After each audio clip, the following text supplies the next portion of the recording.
It's showtime. People should not be afraid of their governments. Governments should be afraid of their people. You know, the right to bear arms is because that's the last form of defense against tyranny. Washington is fundamentally corrupt. There are more words in the IRS code than there are in the Bible. Made in America, heard round the world. You're listening to Blunt Force Truth. I'm Chuck Woolery, along with my co-host Mark Young, and we have a terrific guest today, Mark. Chuck, we do. We are going to talk to our friend Jason Piccolo, or actually Dr. Jason Piccolo. Mm-hmm. And Chuck, here's what I want people to understand. Right now, we're hearing a debate about the wall and things at the border. And what we're hearing right now from the president is that we have an emergency, that we have a crisis at the border. What we're hearing from the Democrats is that there is no crisis at the border, that there is no emergency, that it is a manufactured and a manifestation of the president's imagination, mm-hmm. that walls don't work anyways, that walls are immoral, that we don't need any of these barricades. And Jason is a guy who knows what's going on down there on the front lines. So it seems like everybody knows what's going on down there on the front line, except the Democrats. Because they don't visit. Acknowledge it.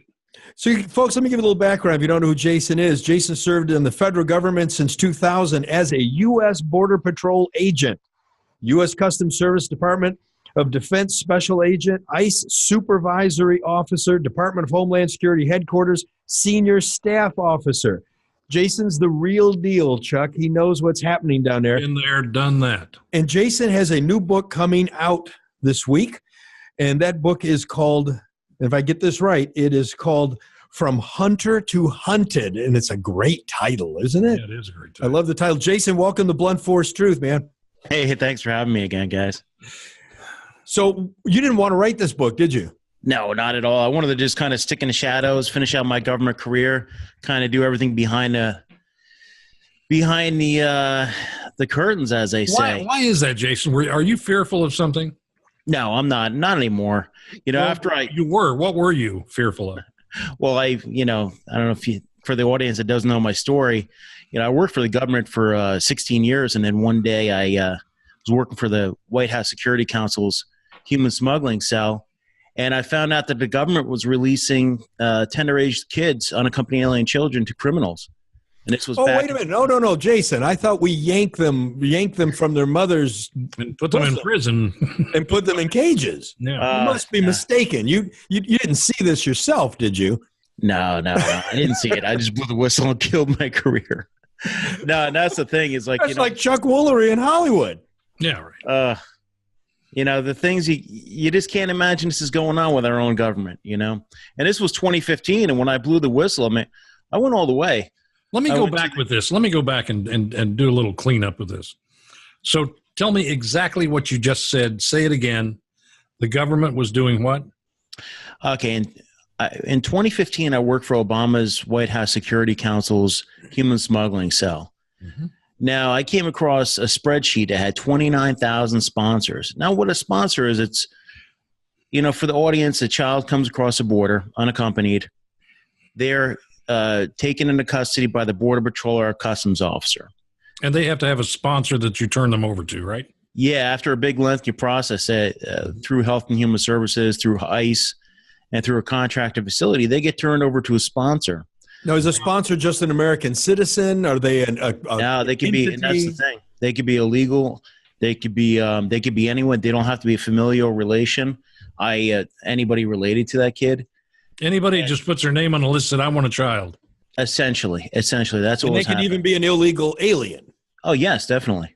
So you could be an illegal alien and sponsor a child into America. Yes. Oh, that's just messed up. Very messed up. And to know that this was going on, and what happened was, out of these, and this is like, during that 1 year alone, I believe there was 84,000 kids came in.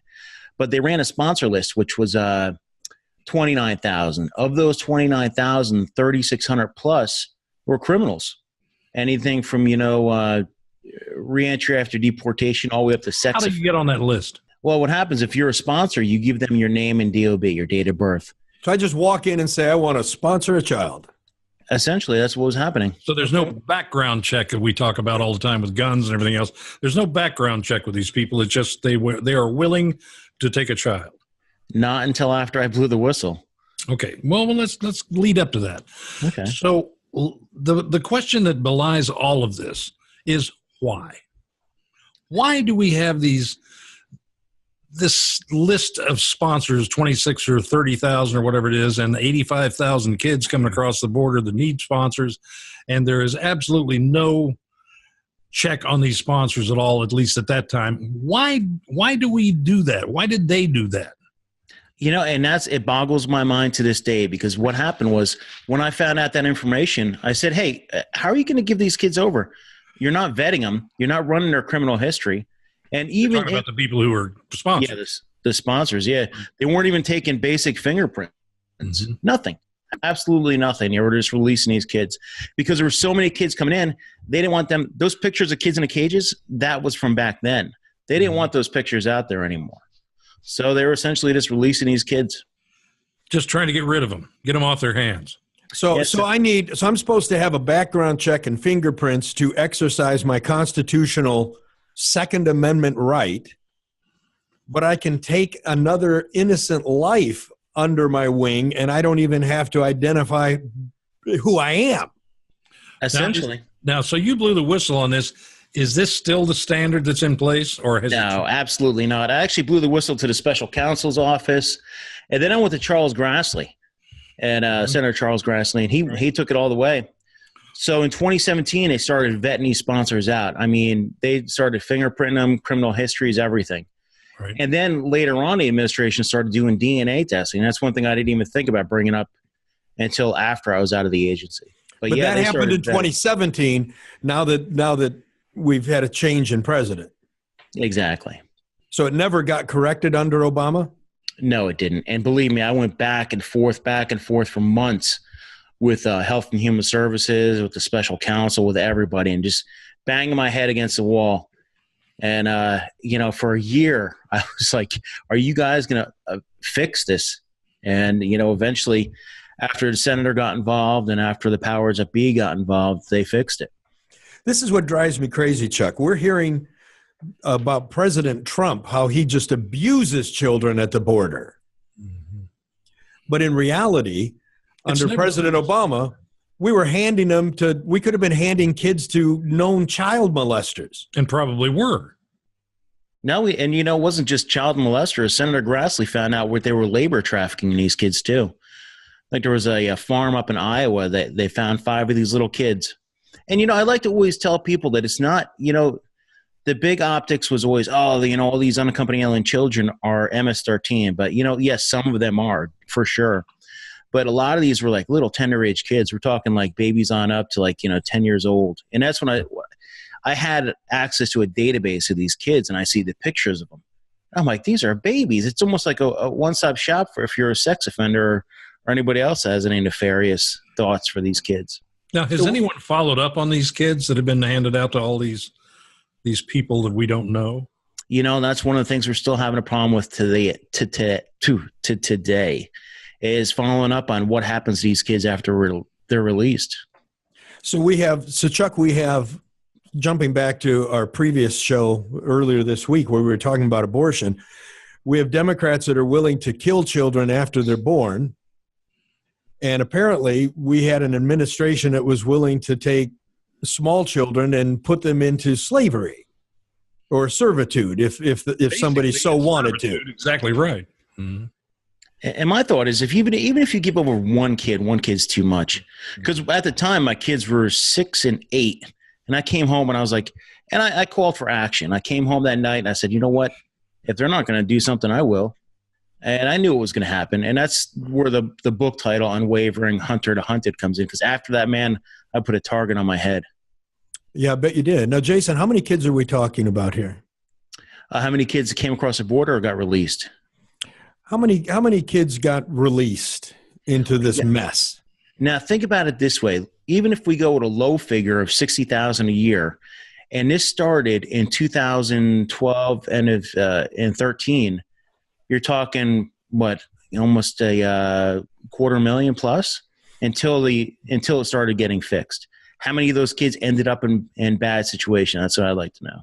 Chuck, I'm going to bring this back. Not that this is about Second Amendment, but what drives me crazy is we throw 250,000 kids to the wolves, but we want to suspend Second Amendment rights because a school had a shooting.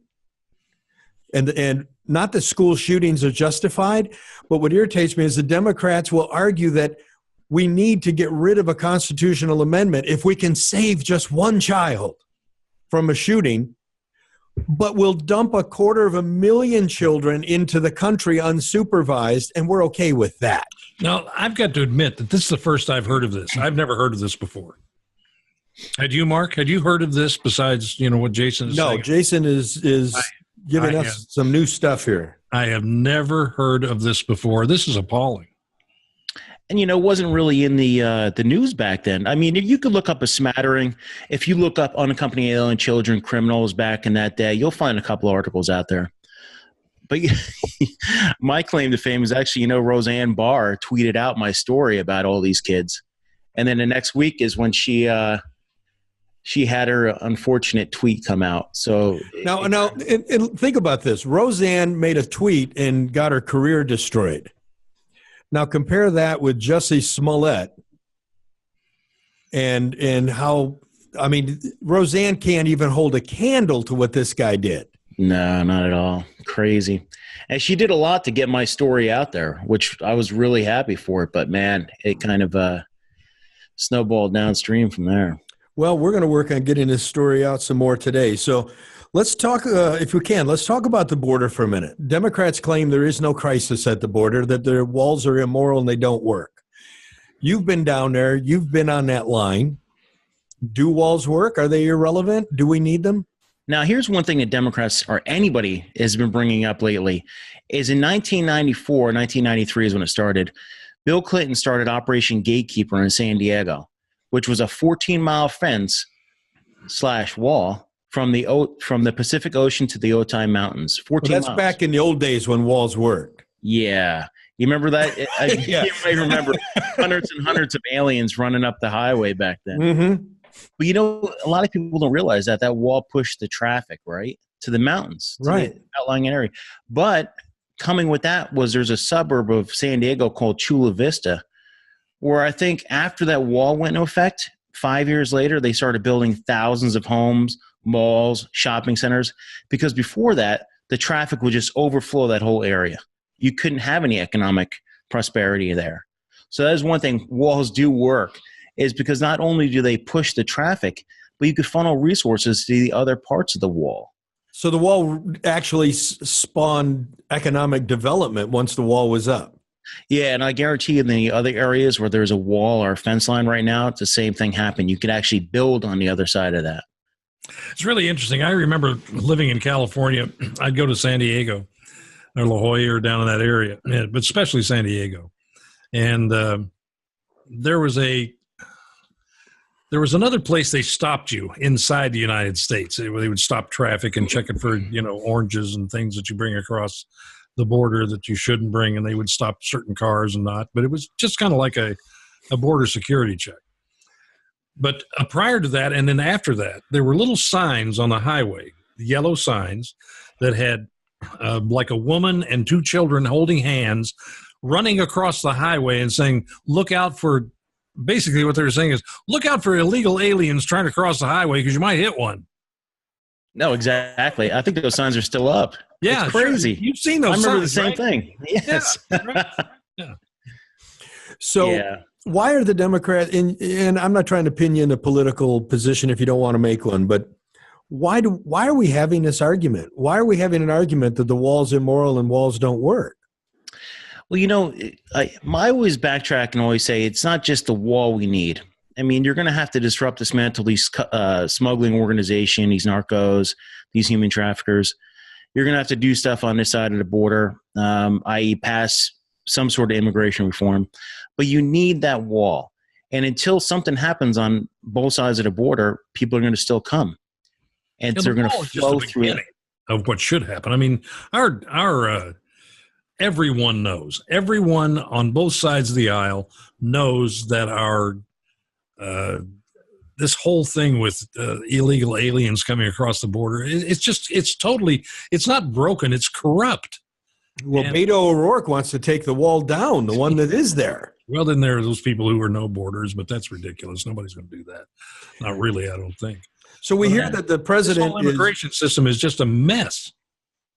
We hear the president stealing kids from from mothers. I literally saw a lunatic, one of these reporters who tweeted today that the president is ripping children from their mothers while breastfeeding. I don't really think the president is down there actually on the border, but that's what they're reporting. What's really going on down there? I've never heard of anybody getting ripped off of a breastfeeding woman. And well, that won't stop the Democrats from claiming it's happening. Oh, no, they're legitimately claiming that's going on.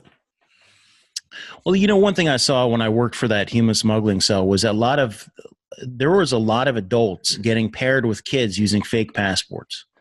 So if you're going to come in, you're going to look at it, the passport's going to marry up. It's a legitimate looking passport. But how do you know if they're really family unless either one, you do the DNA, or two, the kid's old enough to actually say, hey, that is my actual family, and you could vet it out somehow. But without knowing that, they were just releasing that. And there are so many instances of people coming across accompanied with children that aren't theirs, using them as a family unit to get into the country. So let's talk about what's behind all of this. Money. We know that it's corrupt. We know that it's lousy. We know it doesn't work. So what's behind it? There is a Republican part to this, and there is a Democrat part to this. What are they, and who are these people, and why do they allow this to continue? Well, one thing I saw was when they were talking about doing the next government shutdown, 2 weeks ago, they dropped a 1,100-page document on the president's desk and said, here, sign this or we're not going to do anything. What really needs to happen, this, I know this, everybody knows it, is to take that huge 1,000,000-page document, what we call Immigration Nationality Act and all the other immigration laws, piecemeal it out the problems that are broken and fix them. Because until you fix the immigration problem, everybody's going to think they can get over the border, get over any border, and get a foothold here. And then it all comes down to, the smugglers are going to smuggle anything across that border. Each one of these kids, each one of these adults coming across a border, it's worth $5,000 a body. That's $1 billion a year just in human traffic. Okay, so you're saying that people are buying these people? No, what I'm saying is they're paying to get smuggled across the border. And yes, people could be paying for them to come over here to be in servitude. So if I'm in Mexico or Guatemala, I might pay I think they call it a coyote, $5,000 to get me across, right? Yeah, and that coyote doesn't do anything unless he's, paying his tax to the smuggling organizations and the cartel organizations down there. So the coyote is my contact. He does the payoff for me to the drug lords and these guys. And it's a business. That's me over. That $5,000 gives you everything you need. And that we're talking about just your basic Central and South Americans. We're not talking about everybody coming from some of the areas overseas that transit in through from, let's say, Dubai over to Brazil, and then come up those same trafficking corridors that everybody else is using. Now, I want to remind people, too, when you're talking about, so I've spent time in Guatemala, you're talking about a population that oftentimes works for $2, $3, $5 a day. Yes. Now, how are they going to pay off that money? So now you're talking about, I make $5 a day and I need $5,000 per person to get my family into America. Yes. So, I mean, where does that money come from? Do they come over still owing it and they have to work it off, or what happens? Essentially, they're taking out loans on their lives. That's what I call it. Mm-hmm. So then us stopping this illegal immigration, in many cases, it seems to me that we're not only protecting our own borders, but in many cases, we're probably saving the people who are trying to smuggle across, because just that process is dangerous. It is. And you hear a lot of the instances of women getting raped or molested, kids getting raped and molested coming across the border.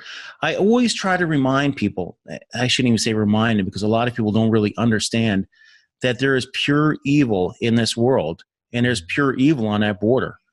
That's why I call it the bloodstained border, because there is just absolute evil working there. And I don't want to, this isn't, hey, the boogeyman's out there. I'm just talking, some people don't value life.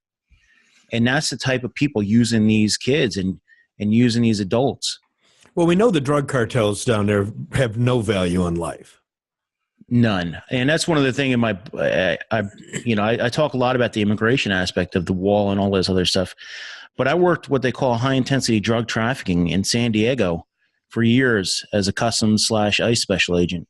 And there is just tons and tons coming across that border. It's just not, and nowadays. Everyone says it comes through the port of entry. Is that right? A lot of it does come through. It comes from basically it comes any way you could possibly bring it across the border. Tunnels, ports of entries, backpackers, air, land, sea. Anyway, they can get it across. Mm-hmm. And I like to say a wall is great because I worked tunnels for a while too in San Diego. And the fence line that's there now is a surface fence. A lot of it, some parts of it are actually going underground now. But if you have a real solid wall with a solid foundation that's going to go bury 30, 40 meters into the ground, anchoring it, it's going to disrupt some of those tunnels coming across. Interesting. How common are these tunnels, Jason? Very common. You could look up, there's a lot of news blips about it, but that has to be one of the ways that there's tons and tons coming across. Because we all know that dope is supply and demand, and there's a heck of a lot of demand over here. And if you look at our seizures, what are we getting? Maybe 5%, maybe 3%. How elaborate are these tunnels? How big are they? How much work does it take to make one? We're not talking about just a hole in the ground here. No, we're not talking hasty ones. Now, I've been into the hasty ones. I've actually crawled over to Mexico in a hasty tunnel. Got some awesome pictures about that.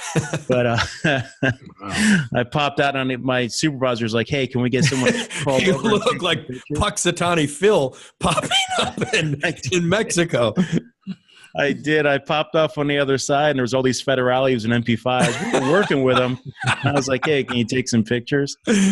But no, some of these tunnels are super elaborate. We're talking like, 60, 70 meters under the ground with almost like a rail system. How deep is 60 or 70 meters since we're not, let's use. Oh, yeah. Hold on. Let me get that. Let's say 100 feet underground. Yeah. 100 feet underground. Yeah, 110, something like that. Yeah. Holy cow. This is like a mining operation. It very much so. But you got to remember, and I call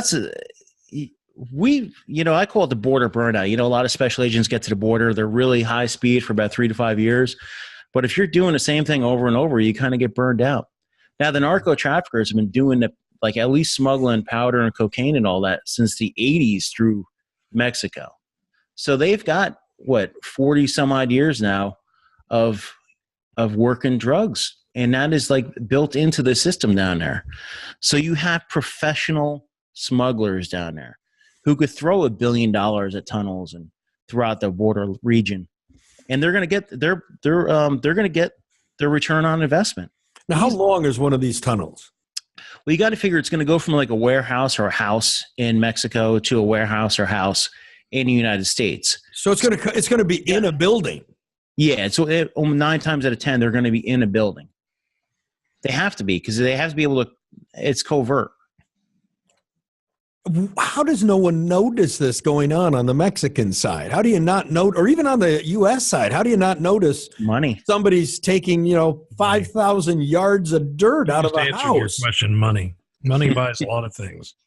And right by the border, you always have commercial warehouses in any major city, and that's one thing about walls and everything else. And you really need you really need special agents. You need boots on the ground, I call it. And we're not talking just Border Patrol agents, but you need these types of agents that are going to go out there and disrupt, dismantle, and get rid of these smuggling organizations.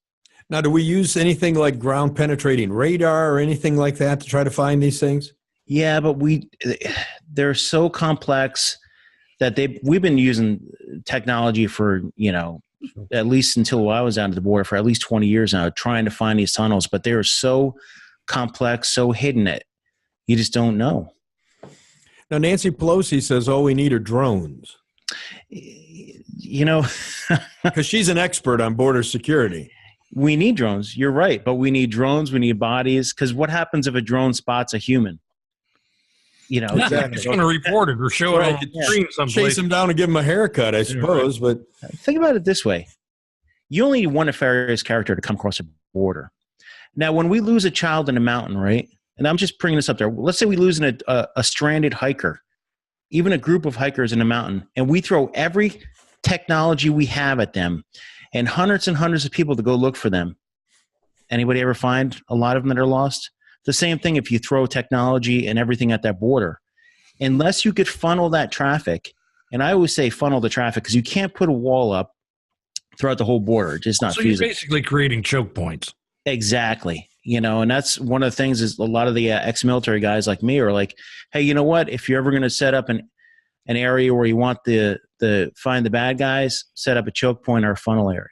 Mm-hmm. Mm-hmm. Mm-hmm.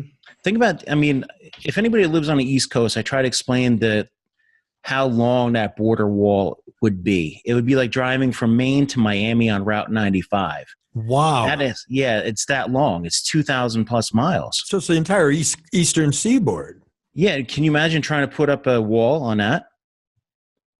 Yeah, and it is. It's not practical, but the president, from what we understand, is trying to put walls up at least in these most critical areas. Well, that's the thing. It's got to be the whole process. You got to put walls up, you got to put sensors up, you got to put infrared, you got to put drones, and you got to put boots on the ground. What if you just had, and I don't know whether this is possible or not, or whether they even do this now. I would assume that they probably do, provided manpower, they have the manpower. And that is to do nothing but check warehouses where just check areas where tunnels are coming across, where they think they're coming across, where they end up, go in and check them out and find them, one by one, just keep going over and over the same ground.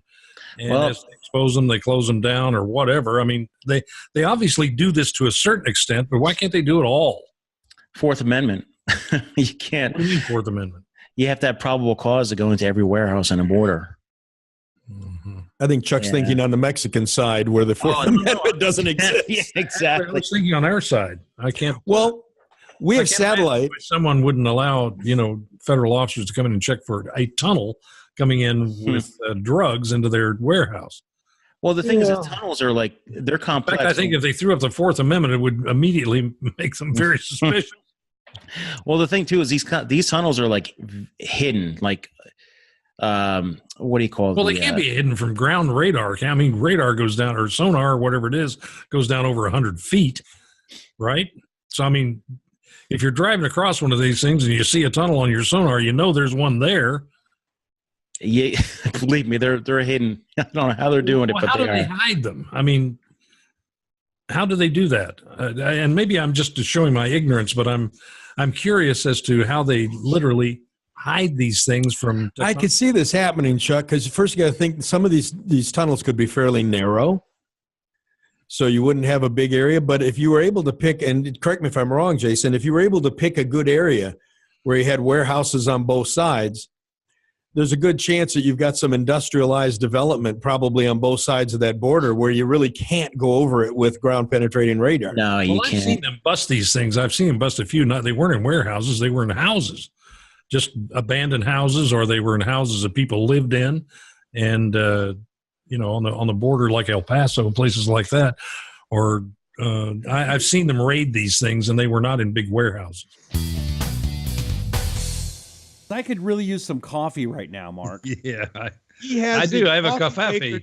He's got the coffee maker to the gods. I do. But to take that coffee maker and make it work, you need Covfefe coffee. This is actually MAGA blend dark roast Covfefe coffee. It's kind of like a French roast. It's very, very bold. It's a wonderful coffee.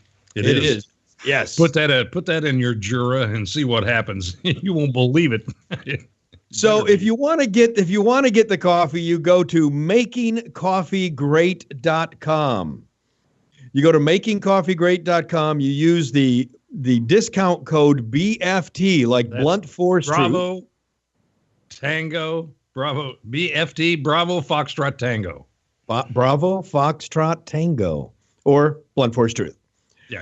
And you use that, and you will save $5 on 2 bags of MAGA Blend Dark Roast. Folks, I want you to go get this stuff. Seriously, I want you to go do this. Here's the deal. What you don't know is a lot of the coffee companies out there are giving their money to liberal causes, places like that is absolutely true. That's true. That's legit. So you're buying some of this stuff. I mean, especially, places like Starbucks. Mm-hmm. So anyways, these guys, their money goes to support conservative causes. Their money goes to support conservative broadcast, just like Blunt Force Truth. These are the people, if you're drinking coffee, you have no business drinking any coffee. But the Covfefe Coffee, MAGA Blend, makingcoffeegreat.com. Well, Jason, as a guy who was down there, your goal, I know you, and your goal is to protect the future lives of the other people that are working on that border and to protect this country. What do we need down there? Forget the politics, forget what the president's asking for, forget what the Democrats say we don't need.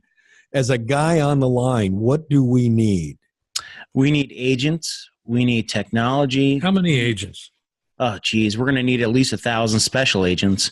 You're going to need at least 1,000 Border Patrol agents because you got to remember you have attrition. So that's 2,000 people. Yep. And then you're going to need ICE officers. You're going to need 1,000. Let's say you need 1,000 of them plus support. 3,000. But where do you get these people, especially now with it is such a hot topic. And that's one of those whole abolish ICE thing is really killing hiring. It's a real good point. Just telling somebody you're an ICE agent is like telling me just returned from Vietnam in the 70s. And I don't care how much you pay these guys, you give them a raise or whatever, you need to hire people. And you have attrition too. I mean, how many Border Patrol agents leave each year either to retirement or to another job? Because the big push for hiring thousands and thousands of Border Patrol agents came in the 1990s and early 2000s. That's almost 20-something years now. That's going to guys are at the end of their career then. Yeah. So we have an aging staff here. Yep, and you're going to have a ton of retirement there. Same thing with a lot of the special agents. I mean, I came into Border Patrol in 2000 and a special agent later on with the hiring. But how are you going to – I mean, everybody's having a tough time hiring people to go work that border. No kidding. And it's not a very high-paying job, is it? No, not at all. What does an average Border Patrolman make?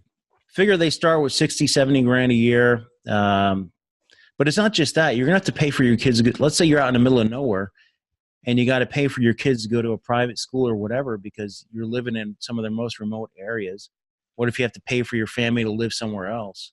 It's just not a really, career-enhancing position for any length of time. So what else do we need? We need agents. What kind of technology do we need? We need the infrareds. We need people to operate the infrared. We need sensors, and then we need people to monitor those. And then you also need the wall and fence line to, set up these choke points, these funnel areas. And we need the drones too, right? Yes, definitely you need drones. And the drones, we do what? We fly the drones just with cameras to look for people? Well, I would use the drones more for looking for the backpackers. I mean, They're going to pick up the human traffic. So they're in the mountains. They're hitting places where it's hard to get to by foot. Yeah. What do we do when a drone spots these people? Now you have to send out a Border Patrol agent or an agent. And the thing is, these people could be like hours away. It's not like not like the movies where you throw everybody on a Black Hawk and boom, you're over there in 10 minutes. There was a lot of areas just around San Diego. I would drop into a canyon and you have no backup. It takes you 2 hours to travel down, 3 hours to travel back up. The border is really a treacherous area. And you have people here, especially these coyotes, who might be perfectly fine putting a bullet in you. Oh, easily. One of my best friends was ambushed by 3 of them. not shot, but three of them lay in wait as he went down there to get the traffic, and they jumped him, tried to kill him. So this happens all the, a lot of times these Border Patrol agents, women, men, anybody working it, are out there alone in desolate areas for 60 grand. 60 grand. And I have half, I've got the U.S. Congress telling the American people that I'm an abuser and I'm a Nazi. Yeah. And I should be abolished. I get your point. Who's going to want that gig? And, there's bad apples in every sector, police, civilian, Border Patrol. But you're talking, how many thousands of people? I don't know how many are working for the Border Patrol now. You're always going to have a bad actor, but that shouldn't be the be-all, end-all of everybody working that border. Some really good people down there. Tons of veterans, tons of Hispanics, African Americans, every race, creed, anything you can imagine, any religion. And I'm going to bet on that border there isn't any color when you're working for ICE or you're working for the Border Patrol. No, it's the same way it was when I was in the military. You don't really have that. You're just working with the guy or girl next to you.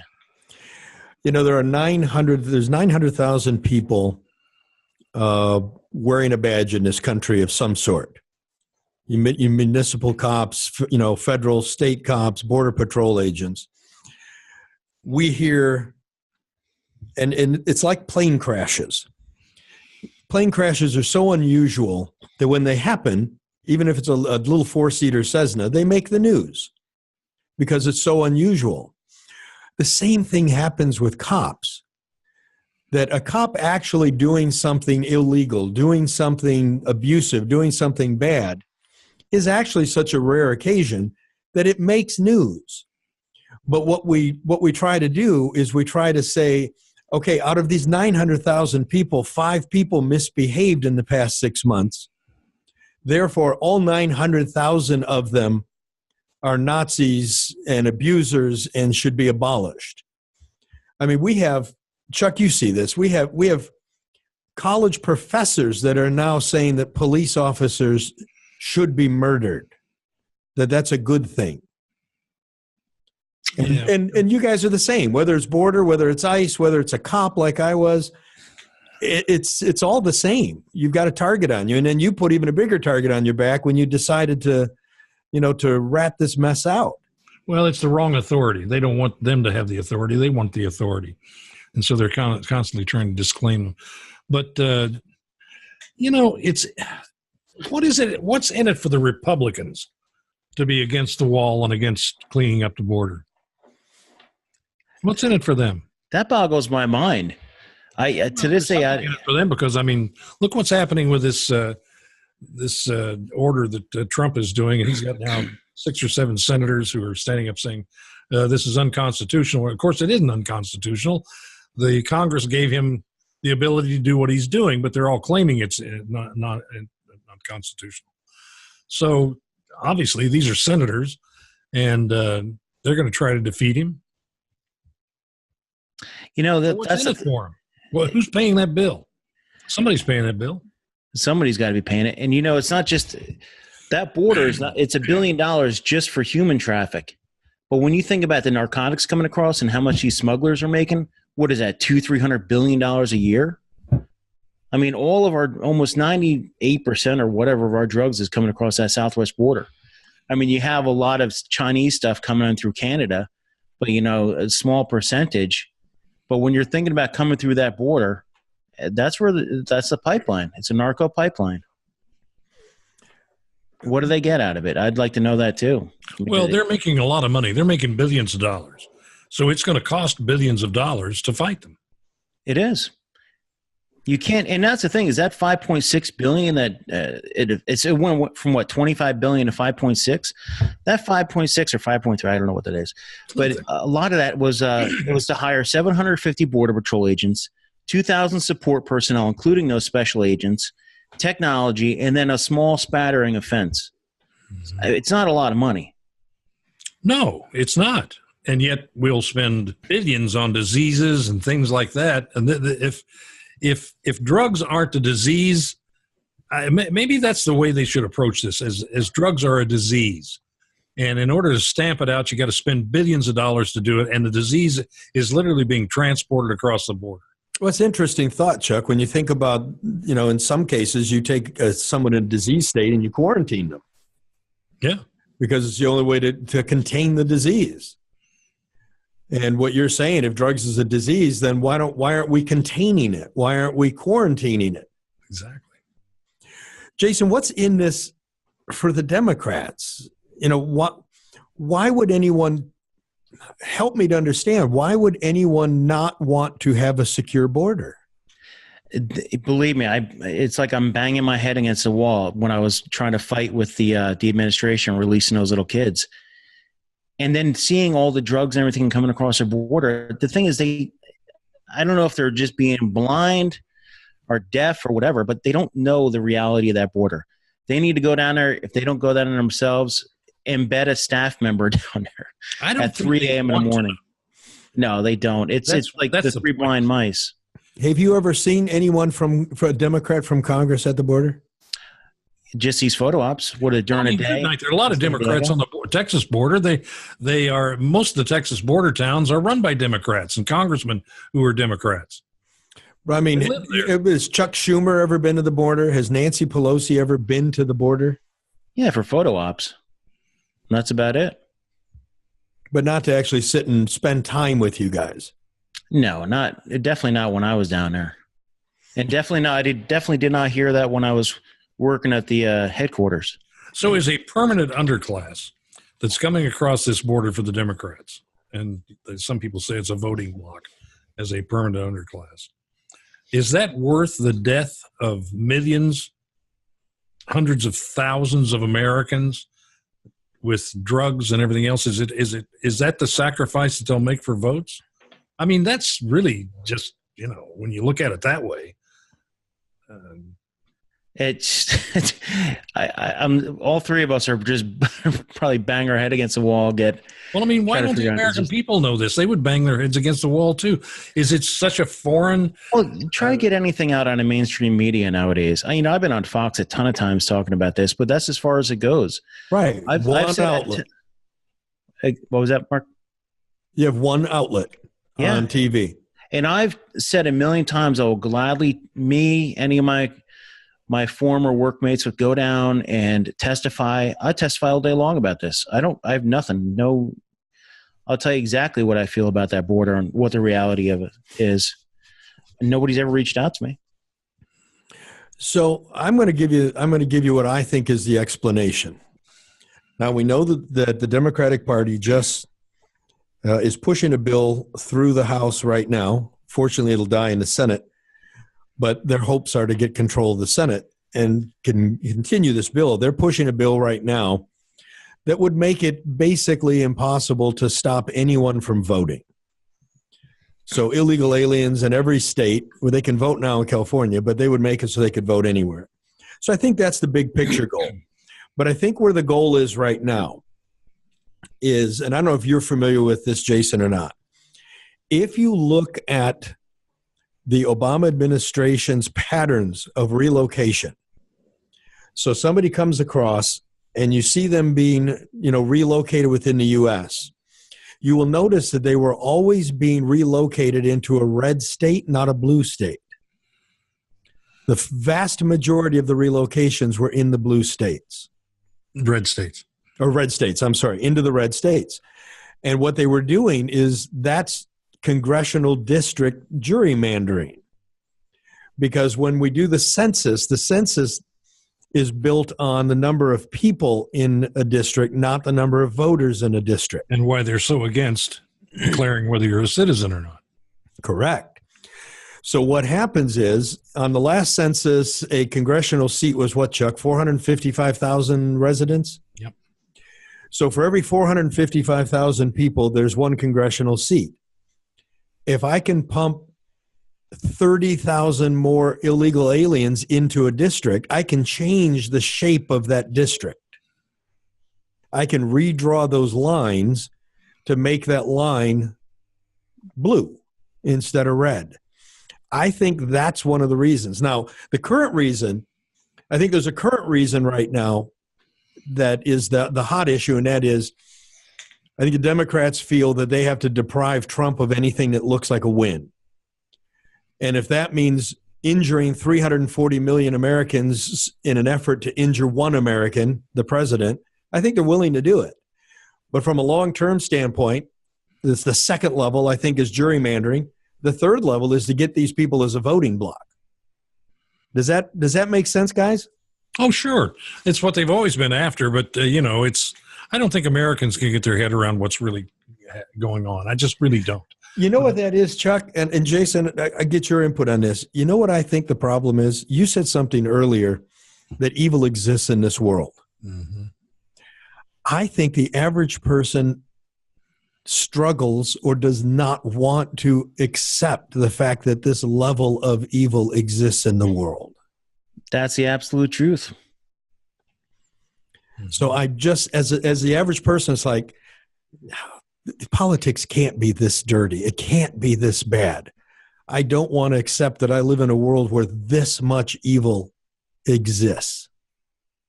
Who would jeopardize the existence of this country as we know it? There are people who literally hate this country. They hate the founding. They hate everything about it. And there are a lot of them. I'd like to introduce you to a new type of podcast. And by new, I mean there's never been anything like this before, not in terms of scope or ambition. The show's called Living Beyond 120. Science proved that lifespan could exceed 120 years back in the 1960s. And the Bible first mentioned living to 120 years 6,000 years ago in the book of Genesis. But the question is, how do we get there? Living Beyond 120 tries to answer this question. The show is an exploration into human longevity and what it will take for us to live longer, healthier lives, featuring interviews with some of the most respected minds in longevity science and tackling big subjects like how the medical system, big pharma, and maybe even our own government don't want you to live longer. Living Beyond 120. It's hosted by me and my co-host, medical expert, Dr. Jeffrey Gladden. You'll find the show on iTunes, Stitcher, or your favorite podcast directory, and you can also listen to it at the website livingbeyond120.com. So, Jason, tell us about the book. What are we going to find out when we read this book? Well, I'm going to backtrack to when I was in the 90s. I was in the Army back then, and why I decided to get into law enforcement. You're going to see what I saw when I was in the Border Patrol. Then you're going to see how my view of everything completely changed when I started to work in narcotics in those same areas. I like to tell people that as a Border Patrol agent, and this is as a guy that came out of the military, kind of thought I had my head on my shoulders, but knowing that so much dope was coming in around me, and I didn't even realize until I became a special agent. There's going to be a ton of my special agent stories and a lot of the narco trafficking stuff. You're going to have a pit stop me going over to Iraq. I got recalled, sent over there for a bit. And when I got back, going to work for ICE at their headquarters and, being a fugitive operations supervisor up until I blew the whistle. And then kind of like one of my, a lot of my op-eds will be at the end of the book, kind of like my solutions to some of these issues. When you first got in, I remember being being a cop the first time getting in. You have a nice new shiny uniform and nice little, chrome on your collar, and you're feeling all proud. And I'm going to go in there and I'm going to fight crime, and I'm going to help people, and I'm going to get the bad guy, and I'm going to help the good guy. And you're feeling pretty good about yourself. How long did it take before you realized that it wasn't going to work like that? Man, that's a good one because, you always think in the back of your head, you always hold that sliver of hope that you're going to make a big difference regardless of what your position is. But yeah, after about 6 months, you're kind of like, wow, am I going to make a dent? And then it comes out to be like, wow, there's some really bad people in this world. It's hard not to become jaded on that border, I'll bet. Yeah, it is. You see a lot of people that would just give up their kids like they're nothing. You could probably speak to every Border Patrol agent that's met someone that just kind of left their kid behind. I never thought of anything like that before until I was in the Border Patrol. Mm-hmm. I remember one story, a lady came in through the port of entry and acted like the kid was hers. The inspectors cornered her and she somehow slipped out of the inspectors and just took off and left the kid behind. Later on, they found that lady, and she admits, hey, I was smuggling a kid across. It was for my cousin or whatever. She gave me $500. And you're like, they just don't have any some people just don't value human life. Well, the current agents down there claim that a lot of these kids that are coming across are not coming across with their parents. No, they're not at all. Not all of them. So who are they with? Who are these people? And that's one thing you can never really get down to, because a lot of these are like really little kids, and they're coming across with adults. Who's giving them to the adults? And so that's are the kids being sold, or are they using the kids as a means, as a shield to get in? A shield to get in, because they know, especially nowadays, you know, if you come in with a kid, they're essentially going to release you once you're a family unit. And that's another thing is like, and that's why it's taken so long. And that's why you're hearing about these long detention and, you know, kids getting separated, because you have to vet them out.